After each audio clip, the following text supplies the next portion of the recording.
Well, Metro has another big problem it's dealing with: the homeless riding trains and buses all day and spilling out onto the streets at the end of the line stations at night. Tonight, Metro has released a count of just how many homeless people ride every day and are then forced off at night.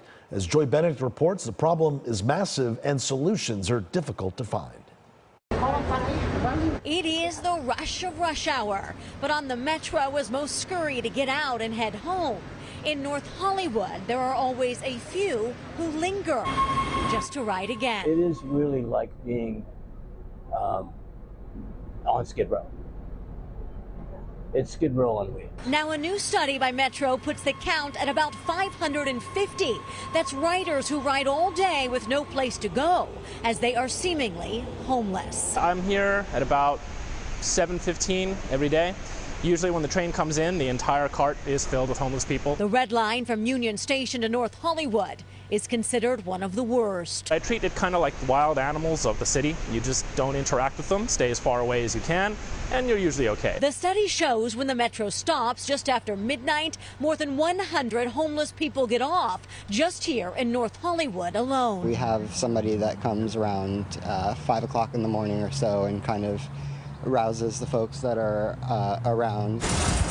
Daniel Zaldana is a barista at Groundworks Coffee, just a stone's throw away from the North Hollywood station. He says they now have security all day, and as he locks all the gates and the bathrooms when he leaves, he says he can't lock out the problem, so they've learned to live with it. It doesn't feel good to tell somebody, no, you can't use the restroom. With limited restrooms nearby, they now allow everyone to use them.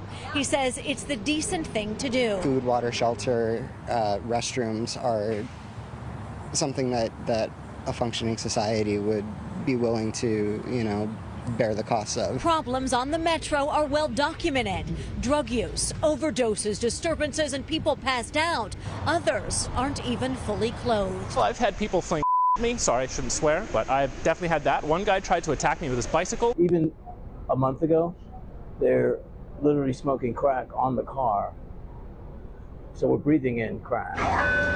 On this night, there was a heavy presence of police and ambassadors, and the trains seemed peaceful. And according to the study, 67% of the homeless on the Metro surveyed would like help finding shelter. With the amount of taxes that come into the city, there has to be someone who has an answer that can use the money to do some good. A problem that can't get fixed soon enough for those dependent on public transportation, who instead of tapping in, may just tap out of riding at all. I don't mean to dehumanize them because it is a human problem, but I mean, it sucks for everyone else that's just trying to get to work every day. LA Family Housing, which offers services for the unhoused here in the area, just signed a contract with Metro to hire 2 new outreach teams to work strictly with those riders on Metro, hoping to offer assistance for those willing to take it. In North Hollywood, I'm Benedict, KCAL News.